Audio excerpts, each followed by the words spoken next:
Himachal news की खास पेशकश मार्गदर्शन देख रहे हैं आप और मैं हूं आपके साथ शिवालिका। अगर आप भी अपने करियर को सुनिश्चित करना चाहते हैं तो ये कार्यक्रम, ये प्लेटफॉर्म आपके लिए है, क्योंकि हम लगातार ऐसे गेस्ट आप तक पहुंचाते हैं जो आपसे रूबरू होते हैं और आपके तमाम सवालों का जवाब देते हैं। इस प्रोग्राम में एक्सपर्ट्स आपका मार्गदर्शन करते हैं और बनते हैं लक्ष्य हासिल करने में आपके मददगार।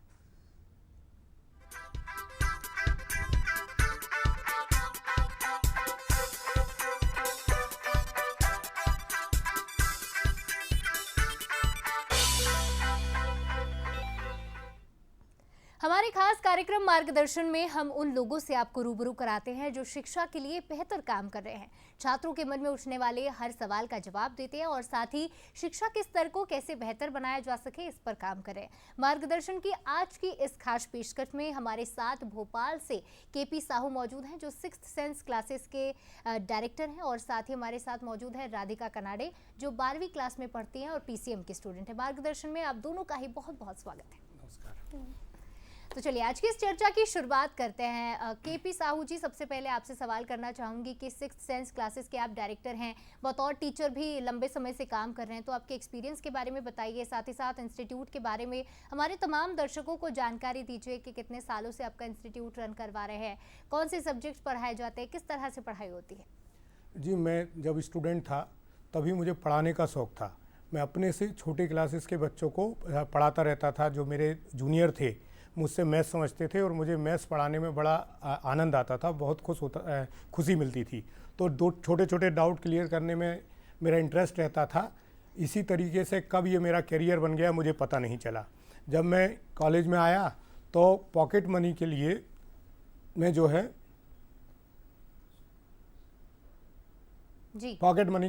मैं अपना ट्यूशन पढ़ाने लगा। उसके बाद मैं जो है कोचिंग इंस्टीट्यूट चला लिया। मैं छोटे छोटे स्कूलों में मैंने पढ़ाया। फिर स्कूलों में पढ़ाना छोड़ के मैंने अपना छोटा सा जुमेराती में एक इंस्टीट्यूट डाल लिया। डीआईजी बंगलों पे भी मैंने अपना एक इंस्टीट्यूट चलाया और मैं विगत 2009 से आज तक जो है कोचिंग पढ़ा रहा हूँ और लगातार कोचिंग पढ़ाता हूँ। आजकल मैंने स्कूलों में जाना छोड़ दिया है, वहाँ पर बच्चों को उतना हम दर्शन नहीं दे पाते टाइम की कमी के कारण। तो मैं पूरा ध्यान जो है अपने कोचिंग पे लगाता हूँ, अपने कोचिंग के छात्रों पे लगाता हूँ और उनके प्रोत्साहन और उनके मार्गदर्शन में अपना समय व्यतीत करता हूँ। मेरे साथ 4-5 लोग और काम करते हैं जो बहुत मेहनत करते हैं, हार्ड वर्किंग हैं और सभी छात्रों का सहयोग करते हैं। बिल्कुल केपी साहू जी, कहा जा सकता है कि आपकी जो जर्नी रही है वो भी काफ़ी इंस्पायरिंग और स्ट्रगलिंग रही है। बचपन से आपको पढ़ाने का शौक रहा जिससे आप टीचिंग सेक्शन में आए और ऐसे में जिन्हें पढ़ाने का शौक होता है, अक्सर कहा जाता है teaching is a noble profession.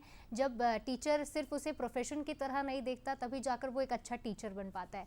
Radhika हमारे साथ जुड़े हुए हैं। राधिका, आपको 6th सेंस क्लासेस कैसे लगते हैं, कैसा आपका एक्सपीरियंस रहा है, कौन सी क्लास में आप पढ़ती है, तमाम जानकारी दीजिए। जी, मुझे 6th सेंस क्लासेस बहुत अच्छा लगता है। वहाँ पे बहुत अच्छी पढ़ाई होती है और मैं 12th क्लास की पीसीएम के स्टूडेंट हूँ। जी, केपी साहू जी, आप लंबे समय से टीचिंग प्रोफेशन में है। हम देख रहे हैं किस तरह से साल ब साल जो टीचिंग ट्रेंड्स हैं वो बदलते जा रहे हैं। ऑफलाइन पहले पढ़ाई होती थी, सिर्फ टीचर्स क्लासेस में पढ़ाते थे, लेकिन जब कोविड आया तब ऑनलाइन क्लासेस की शुरुआत हुई। क्या आप भी फ़िलहाल ऑनलाइन मोड में क्लासेस लेते हैं और यूट्यूब पे क्लासेस ली जाती है, क्योंकि डिजिटलाइजेशन जिस तरह से बढ़ता जा रहा है, एक्सेसिबिलिटी भी आप बच्चों की बढ़ गई है। नहीं, कोरोना काल में जो है आपका ऑनलाइन पढ़ाई जो है ज़रूरी थी और उस समय पे वक्त का तकाजा था। वर्तमान में जैसे कि मैं मैथ्स और फिजिक्स का टीचर हूँ, मैथ्स और फिजिक्स में हम डाउट क्लास कि कोई बच्चे को अगर डाउट मिल रहा है या डाउट आ रहा है तो हम उसे ऑनलाइन इतने अच्छे तरीके से ट्रीट नहीं कर सकते। बच्चा कई बार आपकी ऑनलाइन क्लास को चालू करके, आपके मोबाइल को चालू करके या जिस स्क्रीन पे वो देख रहा है उसको चालू करके नहीं पढ़ रहा होता है। आप उसकी चेक नहीं कर सकते, आप उसकी राइटिंग नहीं देख सकते, आप उसकी कैलकुलेशन मिस्टेक्स को नहीं देख सकते, वो कहाँ गलतियाँ कर रहा है, उसके लिखने के तरीके में क्या परिवर्तन आ रहा है। आप इन सब चीज़ों को चेक फेस टू फेस कर सकते हैं। तो ऑफलाइन में आपकी जो है बच्चे के स्कूल को सुधारने के लिए 1 to 1 जो है आप एक्सेसिबिलिटी देते हैं। 1 to 1 आप उसके डाउट को क्लियर कर सकते हैं। लेकिन ऑनलाइन मोड में ये सब संभव नहीं है, इसलिए मैं ऑनलाइन को तो प्रेफर नहीं करता। मैं छोटे स्तर पर कोचिंग चलाता हूँ जहाँ पर मैं प्रत्येक बच्चे से एक एक करके मिल सकूँ, प्रत्येक बच्चे को एक एक करके अपना डाउट क्लियर कर सकूं, उनके मन में जो प्रश्न आ रहे हैं उन प्रश्नों को हल कर सकूं। अच्छा शिक्षक वही है जो अपने बच्चों के मन में आने वाले प्रश्नों के सही उत्तर दे सके, समय पर उत्तर दे सके। अगर किसी बच्चे के मन में आज कोई प्रश्न आ रहा है तो वो आज के आज ही उस प्रश्न का उत्तर पा सके, ये नहीं कि 2 दिन उसे इंतज़ार करना पड़े।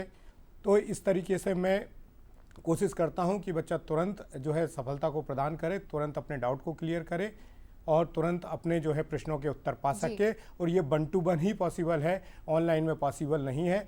ऑनलाइन के लिए टेक्नोलॉजी लगती है जो भी छोटे स्तर पर संभव नहीं होती है, हम उतनी क्वालिटी प्रोवाइड नहीं कर पाते हैं। तो जो हम बेस्ट कर सकते हैं वही उसी पर ध्यान देते हैं। हम ऑफलाइन में बेस्ट हैं, हम ऑफलाइन पर ध्यान रखते हैं। बिल्कुल साहू जी, क्योंकि फिजिकल टीचिंग कहीं ना कहीं ऑनलाइन टीचिंग से काफ़ी बेहतर है, क्योंकि एक टीचर अपने स्टूडेंट से 1 to 1 इंटरैक्ट कर पाता है, वो देख पाता है, बच्चों के फेशियल एक्सप्रेशन से समझ पाता है कि क्या बच्चे जो टॉपिक पढ़ाया जा रहा है उसे समझ रहे हैं या नहीं, ध्यान उनका है या नहीं क्लास में। और अक्सर ये होता है कि ऑनलाइन क्लासेस में होड़ लग जाती है बच्चों की, लेकिन जो क्वालिटी स्टूडेंट्स हैं वो नहीं निकल पाते हैं। साहू जी, अक्सर क्लास में एक मुट्ठी की तरह बच्चे होते हैं कि हाथ में जितनी उंगलियां हैं सब अलग अलग तरह की है, सबका अलग अलग काम है। उस तरह से बच्चों की कैपेसिटी और कैपेबिलिटी भी अलग अलग होती है। कोई बच्चा किसी सब्जेक्ट में स्मार्ट है, कोई बच्चा किसी सब्जेक्ट में वीक है, कई बच्चे पढ़ाई में वीक होते हैं लेकिन करिकुलर एक्टिविटीज़ में अच्छे होते हैं। तो ऐसे में इन तमाम बच्चों को आप कैसे हैंडल करते हैं और सभी की कैपेबिलिटी मैच करते हुए उन्हें कैसे पढ़ाया जाता है, क्योंकि कई बार डाउट्स भी होते होंगे बच्चों के मन में कई प्रश्न होते हैं। तो इसके लिए तो मैं विशेष रूप से माता पिता को यह कहना चाहता हूं कि बच्चों को उड़ने दें। जिस फील्ड में उनकी रोचकता बनी है, जिस फील्ड में वो जाना चाहते हैं उस फील्ड में जाने दें। बच्चे का इंटरेस्ट अच्छा होगा, जिस सब्जेक्ट में बच्चे का इंटरेस्ट होगा उस सब्जेक्ट को पाने के लिए वह प्रयास करेगा और वह खुद ब खुद मंजिल पे पहुंच जाएगा। अगर आप बच्चे को ज़बरदस्ती किसी फील्ड में ले जाना चाहेंगे, ज़बरदस्ती आप उसको किसी क्षेत्र में आगे बढ़ाना चाहेंगे तो निश्चित ही वह नहीं बढ़ेगा। तो बच्चे को सबसे पहले हमें यह देखना होता है कि वो किस सब्जेक्ट में अच्छा है। जैसे मैं मैथ्स का टीचर हूँ, मैथ्स के टीचर होने के नाते मैथ्स में कई चैप्टर आसान होते हैं, कई चैप्टर डिफ़िकल्ट होते हैं, कुछ चैप्टर मीडियम होते हैं। तो मैं कोशिश करता हूँ जो कमज़ोर बच्चे हैं, जिनको मैथ्स के कैलकुलेशन नहीं आते हैं, वो 2 से लेकर 20 तक टेबल याद कर लें, वो फार्मूलों को याद कर लें, बार बार फार्मूलों को रिवाइज करें। और भी कमज़ोर बच्चे हैं, जैसा आप देख रहे हैं फरवरी का महीना चल रहा है, मार्च में बोर्ड के एग्ज़ाम है, तो जो पहले आए हुए बोर्ड की परीक्षाओं में जो प्रश्न आए हैं उनको हल कर ले। उससे हम आइडिया लगा लेते हैं कि इस टाइप के प्रश्न आएंगे, उनको बार बार कराते हैं। जो बच्चे फिर भी नहीं कर पाते उनके लिए हम इम्पोर्टेंट क्वेश्चन उपलब्ध करा देते हैं। उन इम्पोर्टेंट क्वेश्चंस में से हम यह बताते हैं कि इनमें से कुछ ना कुछ एग्ज़ाम में आपके आएगा या इसके आसपास आएगा, तो इनको बार बार करो। जो इंटेलिजेंट बच्चे होते हैं उनको एक बुक कराने के बाद हम दूसरी बुक सजेस्ट करते हैं, नए नए क्वेश्चन कराते हैं, नई नई प्रॉब्लम सॉल्व कराते हैं, समय समय पर उनके टेस्ट लेते हैं। उनके टेस्ट लेने के बाद उनकी कॉपियों को चेक करते हैं। जो बच्चे कमज़ोर हैं, जो बच्चे गलतियां कर रहे हैं उनकी गलतियों को बताते हैं, उनको सुधार करते हैं। अगर फिर भी नहीं सुधरते हैं तो उनके माता पिता से कांटेक्ट करने की कोशिश करते हैं और माता पिता को उनकी परेशानियां बताते हैं। वह भी समझाते हैं। हमारे साथ में जो और टीचर हैं जो समझाने में विशेषज्ञ हैं, वो उन समस्याओं से उन बच्चों से 1 to 1 उनकी समस्याओं को समझ के उनको दूर करने का प्रयास करते हैं। हम भी पर्सनली बुला के समझते हैं। आजकल चूँकि बच्चों का स्ट्रेस लेवल बहुत ज़्यादा होता है, टेंशन बहुत ज़्यादा लेते हैं, तो उनको समझने का प्रयास करते हैं और जहाँ तक संभव हो सकता है उनको दूर करने की कोशिश करते हैं। समझाने के स्तर पर हम सारी प्रयास करते हैं जिससे बच्चे का विकास हो सके और बच्चा अपने फील्ड में आगे बढ़ सके। बिल्कुल साहू जी, क्योंकि अक्सर ऐसा देखा जाता है कि जो स्मार्ट बच्चे होते हैं वो तो अपना डाउट क्लियर कर लेते हैं और अपनी पढ़ाई रेगुलर मोड पे जारी रखते हैं, लेकिन जो पढ़ाई में थोड़े कमज़ोर बच्चे होते हैं कहीं ना कहीं एक हिचकिचाते हैं अपने सवाल और डाउट्स पूछने में। ऐसे में टीचर और स्टूडेंट का इंटरेक्शन अच्छा होना बहुत बेहतर है और बहुत ज़रूरी है। और साथ ही साथ स्टूडेंट किस तरह से टीचर को अपनी बातें रख पाए ये स्टूडेंट्स को भी पता होना चाहिए। और टीचर भी कई बार ऐसे होते हैं कि फेशियल एक्सप्रेशन देखकर बच्चों के समझ लेते हैं कि इस वाले बच्चे को ये डाउट समझ में नहीं आया। तो यहाँ पर कोचिंग इंस्टीट्यूट के जो टीचर हैं, जब हमारे पास बच्चा आता है वो हमें कुछ ना कुछ पे कर रहा होता है, तो वहाँ पे हमारी जिम्मेदारी बढ़ जाती है कि कमज़ोर बच्चे से हम बार बार प्रश्न करें, उसकी समस्याओं को बार बार सुनें और उसको बार बार इस ओर मोटिवेट करें।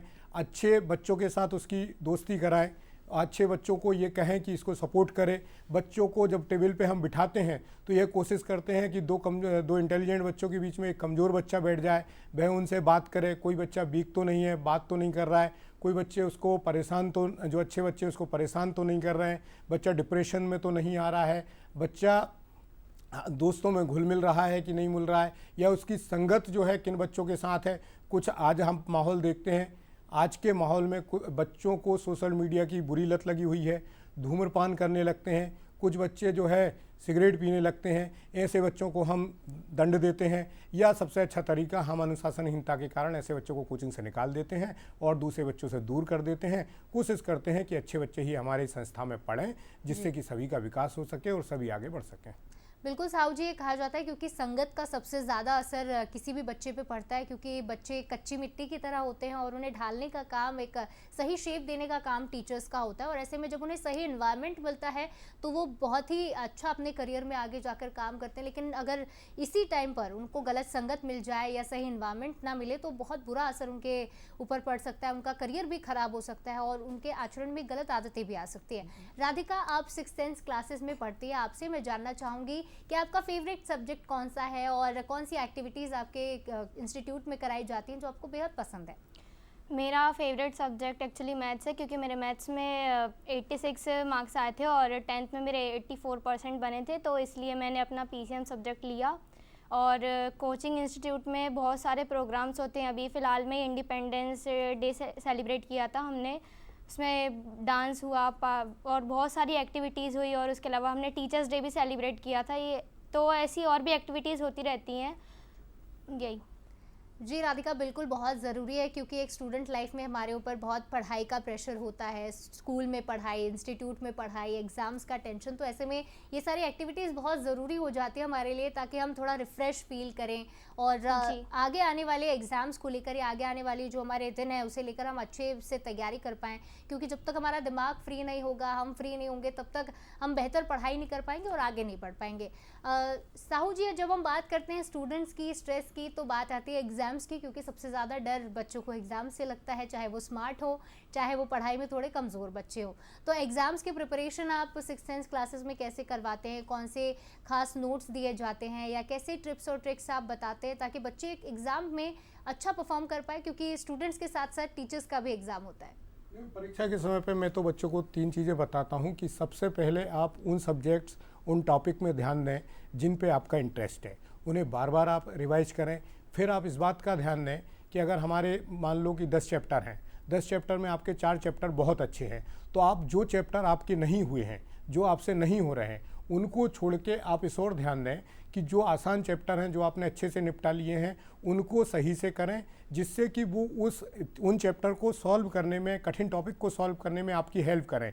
और जो चीज़ें आपसे कठिन हैं, जो चीज़ें नहीं हो पा रही हैं, उनको थोड़ी देर के लिए छोड़ दें, उनको हम पर छोड़ दें। उनको हल कराने में, उनको आसान तरीके से समझाने में हम आपका प्रयास करेंगे, हम बताएंगे। आप अपना समय बर्बाद उसमें ना करें, क्योंकि आप एक ही क्वेश्चन के पीछे बार बार पड़े रहेंगे, आपका समय बर्बाद होगा। समय को नष्ट ना करते हुए जो टॉपिक सरल हैं पहले उन्हें करें, फिर जो आपके मीडियम टॉपिक हैं उनको आप कंप्लीट करें। फिर इस बात का ध्यान रखें कि रिवीजन करते रहें, समय समय पे रिवीजन ज़रूरी है। आप पहले जो भी पढ़ रहे हैं उसी दिन आप रिवीजन करें, उसके 3 दिन बाद रिवीजन करें, फिर 1 हफ्ते बाद रिवीजन करें। लगातार आप रिवीजन करते रहें। नया टॉपिक पढ़ने से पहले यह ज़रूरी है कि रिवीजन करते रहें। जितना अच्छा आपका रिवीजन होगा, जितनी बार आपने कोई प्रश्न को पढ़ा होगा, आप उतने अच्छे से उसका उत्तर लिख पाएंगे। फिर आप कोचिंग में जो टेस्ट होते हैं उन टेस्ट को दें। अगर कोचिंग के टेस्ट को अटेंड नहीं कर रहे हैं तो आपके पास जो बुक्स होती हैं, आजकल परीक्षा बोर्ड है, इनमें सब में पीछे जो है पिछले सालों के पेपर होते हैं, उनको आप लें। पिछले साल का 2024 में जैसे एग्ज़ाम हुआ तो 2024 के सारे क्वेश्चन पेपर को आप सॉल्व कर लें। फिर आप 2023 के क्वेश्चन पेपर को सॉल्व कर लें। जब आप एक बार सॉल्व कर लें तो आप 3 घंटे पानी की बोतल लेके बैठें और 3 घंटे में ही पेपर को सॉल्व करने का प्रयास करें, जिससे कि आपको ये पता चल जाए कि 3 घंटे में हम पेपर को सॉल्व कर पा रहे हैं कि नहीं कर पा रहे हैं। खुद चेक कर लें, अपने हमसे चेक करवा लें और अपनी जो कमियां हैं उनको समय समय पे दूर करें। इस तरीके से आप जो है सफलता प्राप्त कर लेंगे जी। सबसे ज़रूरी चीज़ है आपका पढ़ाई में इंटरेस्ट। अगर आप पढ़ाई में इंटरेस्ट रखते हैं तो आप कोई भी टॉपिक को खुशी खुशी पढ़ पाएंगे। अगर आपका इंटरेस्ट ही नहीं है, आप पेरेंट्स के दबाव में, टीचर के दबाव में पढ़ रहे हैं, तो फिर आपको मज़ा नहीं आएगा, याद नहीं होगा। किसी भी टॉपिक को आप इंटरेस्ट से पढ़ेंगे, खुशी खुशी पढ़ेंगे, तो वो जल्दी याद होगा, समय पे याद होगा। इसके बाद होता है आपका कमिटमेंट। अगर आपका कमिटमेंट है, आपने अपने आप से वादा किया है कि मुझे 90% बनाना है और आप उस और प्रयास कर रहे हैं, तो निश्चित ही 90% बनेंगे, उसको कोई रोक नहीं पाएगा। तीसरी चीज़ है रिवीजन। आप जितना ज़्यादा रिवीजन कर रहे हैं, जितनी बार आप क्वेश्चंस को रिपीट करेंगे, आपका टॉपिक उतना अच्छा होगा और एग्जाम में आप उतने अच्छे से लिख पाएंगे। जैसे कि आप कोई किसी भी प्रश्न का उत्तर पहली बार में लिखते हैं, फिर आप दूसरी बार में लिखते हैं, तीसरी बार में आप खुद पाएंगे कि उसमें गुणात्मक और परिमाणात्मक सुधार होगा और निश्चित ही होगा और निश्चित ही आप सफल होंगे। बिल्कुल साहू जी, जैसे कि कहा भी जाता है करत करत अभ्यास के जड़मति होत सुजान, और वैसे ही स्टूडेंट लाइफ में भी ये मंत्र बहुत ज़रूरी है, क्योंकि जब तक आप रिवीजन नहीं करेंगे, पिछला पढ़ा हुआ याद नहीं करेंगे और आगे के टॉपिक पर बढ़ते रहेंगे, तो धीरे धीरे वो मेमोरीज आपकी मिटती रहेंगी और आगे आगे आप पढ़ते तो जाएंगे, लेकिन जो पहले पढ़ा था वो याद नहीं रहेगा। तो जो भी दर्शक हमें देख रहे हैं, जो भी स्टूडेंट हमें देख रहे हैं, उनके लिए बहुत ज़रूरी मंत्र है जो साहू सर ने दिया है। आप भी लिख लीजिए कि जो भी टॉपिक आप पढ़ रहे हैं उसको रिवाइज करें, खुद का मॉक टेस्ट लें, खुद जो पढ़ रहे हैं वो लिख करके देखें, जो लिख रहे हैं उसका खुद टेस्ट करके देखें, खुद को माने कि आप एग्जाम रूम में बैठे हैं और 3 घंटे उस पेपर को सॉल्व करने की कोशिश करें। राधिका, मैं आपसे जानना चाहूँगी बतौर 6th सेंस स्टूडेंट, आप अपने एग्जाम्स की तैयारी कैसे करती हैं? जैसे कि सर ने हमें कई सारे फॉर्मूलेज बताए, क्या आप भी उसी का इस्तेमाल करके अपने एग्जाम्स की प्रिपरेशन करती हैं? जी, मैं अपने एग्ज़ाम्स के प्रिपरेशन के लिए 1 आवर अपने फिज़िक्स को देती हूँ, 1 आवर अपने केमिस्ट्री को देती हूँ, क्योंकि केमिस्ट्री में मैं थोड़ी वीक हूँ, और 2 से 3 आवर अपने मैथ्स को देती हूँ, और हाफ एन आवर अपने इंग्लिश और हिंदी को, क्योंकि वो भी बहुत ज़रूरी है, क्योंकि वो अपने के स्कोरिंग सब्जेक्ट्स होते हैं, उन पे भी ध्यान देना बहुत ज़रूरी होता है। तो यही सब मैनेज करके अपन को अपने टाइम निकालना पड़ता है, पाँचों सब्जेक्ट को अपन को मैनेज करना पड़ता है। बिल्कुल राधिका, सही कहा आपने, सभी सब्जेक्ट्स को मैनेज करके चलना बहुत ज़रूरी हो जाता है। और मैनेज करने की बात आती है तो सबसे अहम स्टूडेंट लाइफ का एक हिस्सा है टाइम मैनेजमेंट। साहू जी, आप क्या सोचते हैं टाइम मैनेजमेंट को लेकर? स्टूडेंट को किस तरह से अपना टाइम मैनेजमेंट करना चाहिए ताकि वो अपने एग्जाम्स में अच्छा परफॉर्म करे, और साथ ही साथ यही समय होता है कि वो टाइम मैनेजमेंट स्किल को अपने जीवन में अपनाए, अपने जीवन में सुधार करे।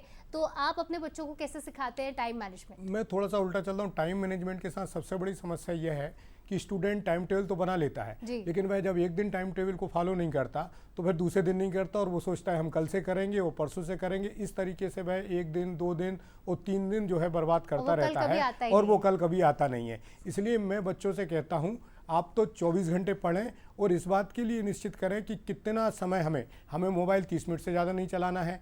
वैसे बच्चे मानते नहीं हैं, आपको ही पता है, लेकिन हम कोशिश करते हैं कि बच्चों को सलाह देते हैं कि आप एग्ज़ाम टाइम आ रहा है, मोबाइल को कम से कम चलाएं, शादियां पार्टियां कम से कम अटेंड करें, यह जीवन के लिए ज़रूरी नहीं है। आज आप जिनकी शादियों में, जिनके बर्थडे पार्टी में नहीं जाएंगे, सफल हो जाएंगे, वो आपको घर बुलाएंगे। अगर आप असफल रह गए तो एक दिन ऐसा आएगा कि वो आपसे बात भी नहीं करेंगे, पूछेंगे नहीं, क्योंकि सफल चेहरा ही सुंदर चेहरा होता है।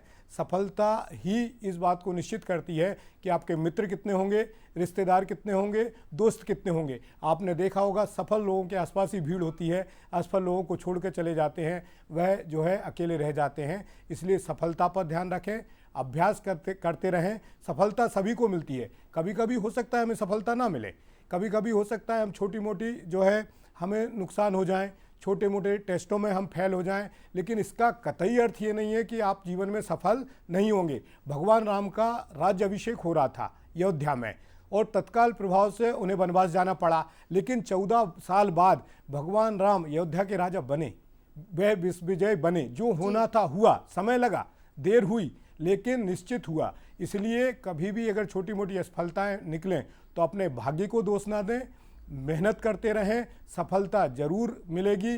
मंजिल कभी तो हारेगी तेरे यकीन पर, मंजिल कभी तो हारेगी तेरे यकीन पर, साहिल पे रोज एक घरौंदा बना के देख। अगर आप साहिल पे घरौंदा बनाएंगे तो मंजिल को हारना होगा। बिल्कुल साहू जी, सही कहा आपने। जैसे कि आपने असफलताओं की बात कही, असफलता अपने साथ लेकर आती है एक मेंटल प्रेशर, क्योंकि अक्सर बच्चों की हेल्थ फिजिकली तो वो लोग ध्यान रखते हैं, पेरेंट्स भी बहुत ध्यान रख रहे होते हैं उनका सही समय पे उनको खिलाना पिलाना और उनका ध्यान रखना, लेकिन एक ज़रूरी टर्म वो भूल जाते हैं, वो होता है मेंटल हेल्थ। अक्सर एग्जाम का प्रेशर और टीचर्स का प्रेशर और पेरेंट्स का भी प्रेशर होता है, ऐसे में बच्चे स्ट्रेस और डिप्रेशन फेस करने लगते हैं बहुत ही छोटी सी एज में। तो आप कैसे कोशिश करते हैं कि बच्चा इन सब चीज़ों से दूर रहे, उसका मेंटल हेल्थ अच्छा रहे, साथ ही साथ जो पेरेंट्स की तरफ से आने वाला प्रेशर है उसको भी टाला जा सके? नहीं, पेरेंट्स को चाहिए कि बच्चे को स्वतंत्र छोड़ दे। जिस तरीके से हम पतंग को आसमान में उड़ने के लिए स्वतंत्र छोड़ देते हैं, लेकिन थोड़ी सी जो डोर है वो अपने पास कंट्रोल रखे कि उसको आप जब वो गिरने लगे तो उसको संभाल सके, इतना कंट्रोल हो। बाकी बच्चे को अपनी फील्ड में स्वतंत्र छोड़े, जिससे कि वो आगे बढ़ पड़े, आगे अपनी जो है सफलता की ओर जाए, ज़्यादा दबाव ना बनाए। वैसे भी आजकल सोशल मीडिया के युग में जो स्ट्रेस है, स्ट्रेस नाम की कोई चीज़ नहीं। जब मैं स्टूडेंट था और आप भी स्टूडेंट थे तो आपको पता है हमारे टाइम में डिप्रेशन और स्ट्रेस 12th तक के बच्चों को आते ही नहीं था, और इन शब्दों को हमने उस समय पे सुना ही नहीं होता था। आजकल सोशल मीडिया पे सुन के, मोटिवेशनल स्पीकर को सुन के तत्काल में मोटिवेट हो रहे हैं। छोटे छोटे से गमों में आत्महत्या जैसे कदम उठा लेते हैं बच्चे, छोटी छोटी ठोकरों से खा लेते हैं। इन्हें चाहिए कि सफल जो लोग हैं उनकी स्टोरी पढ़ें, तब ये पाएंगे कि वो भी कहीं ना कहीं असफल हुए हैं, उनके राहों में भी रुकावटें आई हैं। ऐसा नहीं है कि वो शून्य से शिखर पे पहुंच गए, उनके रास्ते में भी बहुत सारी बाधाएं आई हैं। तो ज़्यादा ना सोचें, ज़्यादा अपना दिमाग ना लगाएं।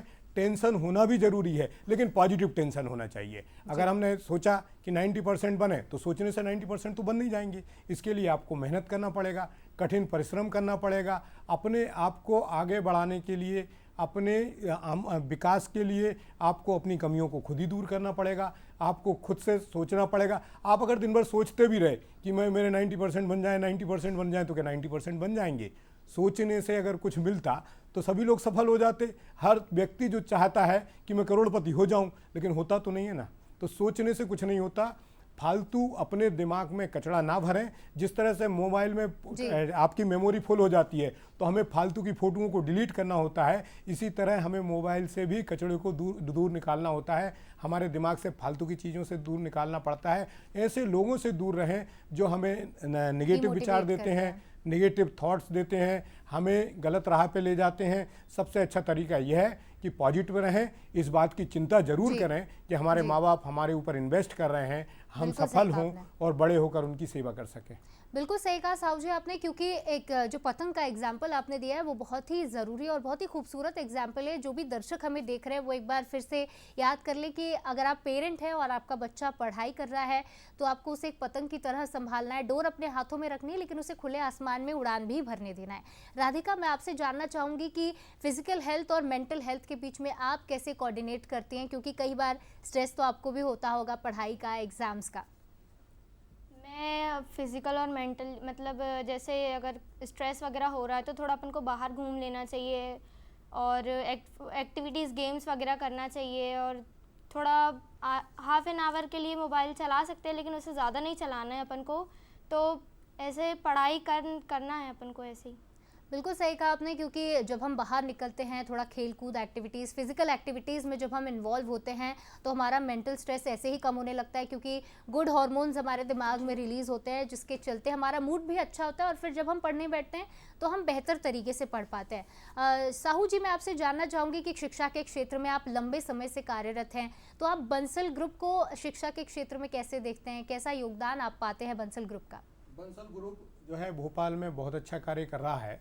बंसल कॉलेज में मेरे कई स्टूडेंट हैं जो 12th पास होकर बंसल कॉलेज में जा रहे हैं। वो जब आके मुझसे मिलते हैं तो वह बताते हैं कि बंसल कॉलेज जो है उनके स्पोर्ट्स में, उनके इंजीनियरिंग में जो आपके टेक्नोलॉजी पर बहुत फोकस करते हैं, कमज़ोर बच्चों का ध्यान रखते हैं, हिंदी मीडियम के छात्रों को प्रोत्साहित करते हैं। चूँकि आजकल टेक्निकल जो बुक्स हैं वो हिंदी में उपलब्ध नहीं होती हैं, वह हिंदी मीडियम के बच्चे अपने आप को इंग्लिश मीडियम के बच्चों से कमज़ोर समझते हैं, उनमें हीन भावना आती है। तो बंसल कॉलेज ने अपने काउंसलर नियुक्त कर रखे हैं जो उनको पॉजिटिव एटीट्यूड के साथ आगे बढ़ाने का प्रयास करते हैं। अच्छे जो प्लेसमेंट की व्यवस्था कर रखी है। मैंने किसी स्टूडेंट ने मुझे बताया था कि बंसल जो आपका ग्रुप है वहाँ पर सबसे अच्छा जो प्लेसमेंट है किसी बच्चे का 46 लाख रुपए के आसपास का हुआ है, और जो सभी बच्चों का प्लेसमेंट लगभग हो जाता है, सभी बच्चों को अच्छी नौकरी मिले, सभी बच्चे सफल हों, इसी ओर प्रयासरत है। बंसल कॉलेज में बच्चों की पढ़ाई पर विशेष ध्यान दिया जाता जी। है, उनकी अटेंडेंस पर ध्यान दिया जाता जी। है। जहां भोपाल के कई ऐसे कॉलेज खुल गए हैं जो बच्चों से कहते हैं कि आप कॉलेज मत आओ, फीस जमा कर दो, तो बंसल कॉलेज वहाँ कहता है नहीं, हमें ऐसे बच्चों को एडमिशन नहीं देना है, आपको कॉलेज आना होगा, अपनी पढ़ाई पर ध्यान देना होगा, और अगर आप रेगुलर कॉलेज नहीं आएंगे तो आप अपनी डिग्री कंप्लीट नहीं कर पाएंगे। तो अच्छे बच्चों को आगे बढ़ाने के लिए, अच्छे बच्चों को स्पोर्ट्स में, टेक्नोलॉजी में अच्छी जॉब दिलाने के लिए यहाँ के काउंसलरों का बहुत योगदान है। यहाँ के टीचर बहुत हार्ड वर्किंग है और बहुत मेहनत करते हैं। बिल्कुल। और सर, लगातार बंसल ग्रुप का प्रयास है शिक्षा क्षेत्र को और ज़्यादा बेहतर बनाए और एक्सेसिबल सभी के लिए बनाए। अंत में मैं आपसे जानना चाहूँगी कि जो दर्शक हमें देख रहे हैं, चाहे वो पेरेंट्स हों या बोर्ड एग्ज़ाम वाले बच्चे हों या नॉर्मल स्कूल जाने वाले बच्चे हों, उनके लिए आप एक संदेश दें। सबसे पहले तो मैं सभी को 26 जनवरी आने वाली है, गणतंत्र दिवस की शुभकामनाएं देता हूं। सभी लोग गणतंत्र दिवस मनाएं, अपने देश के लिए कार्य करें, पहले स्वयं सफल हों, फिर अच्छे नागरिक बने, जिससे हमारा देश भी सफलता की ऊंचाइयों को छू सके। माता पिता के लिए मेरा संदेश ये है कि ये बच्चे परिंदों की तरह होते हैं, इनके पंख कतरने का प्रयास ना करें, इनको अपनी उड़ान उड़ने के लिए स्वतंत्र छोड़ दें, समय समय पे मार्गदर्शन जरूर देते रहें। ये भी दरिया हैं, इन्हें अपना हुनर मालूम है, ये दरिया हैं, और एक अगर ये चल पड़ेंगे तो रास्ता हो जाएगा। जिस रास्ते पे ये चलने लगेंगे इन्हें रास्ता मिल जाएगा और ये निश्चित रूप से सफल हो जाएंगे। बिल्कुल। केपी साहू जी और राधिका कनाडे हमारे साथ जुड़ी थी आज की इस खास पेशकश में। आप दोनों का ही बहुत बहुत शुक्रिया कि मार्गदर्शन में आप जुड़े और एक सफल चर्चा रही। जी जी, थैंक यू। इसी के साथ हमारे खास कार्यक्रम मार्गदर्शन में फिलहाल इतना ही। खबरों के लिए लगातार बने रहे बंसल न्यूज़ के साथ। फिलहाल दीजिए इजाजत, नमस्कार।